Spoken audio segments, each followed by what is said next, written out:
5% زيادة على المرتب رسميا. الحكومة بتعلن مفاجأة لملايين الموظفين.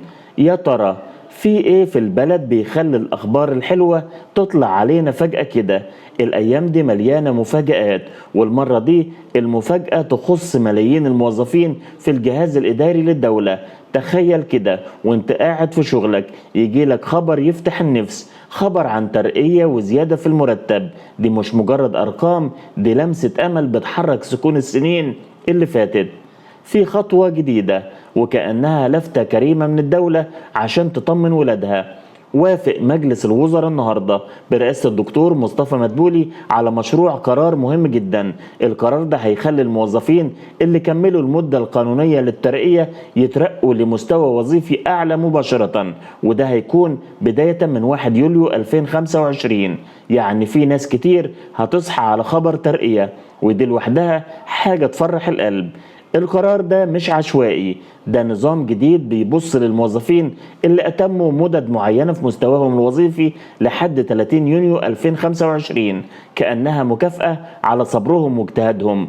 الغموض هنا بيكمن في مين بالظبط اللي هيشمله القرار ده، وهل الكل هيكون ليه نفس الفرصة؟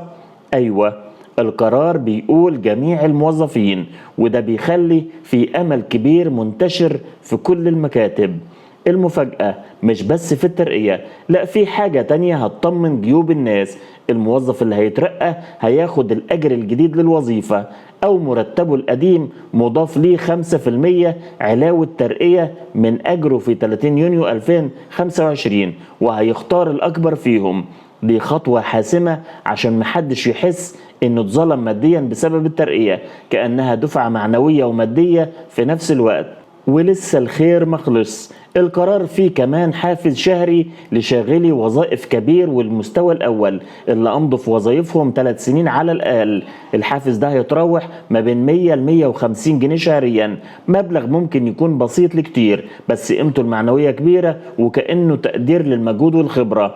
ولأن الدولة عايزة تطمن الناس على وضعها، الجهاز المركزي للتنظيم والإدارة هيطلق موقع إلكتروني مخصص عشان الموظفين يعرفوا منه إذا كانوا مستحقين للترقية ولا لأ، وده من غير ما يضطروا يروحوا ويهلكوا نفسهم في الجهات الحكومية. دي خطوة بتوفر وقت ومجهود وبتعكس حرص الدولة على التسهيل على المواطنين.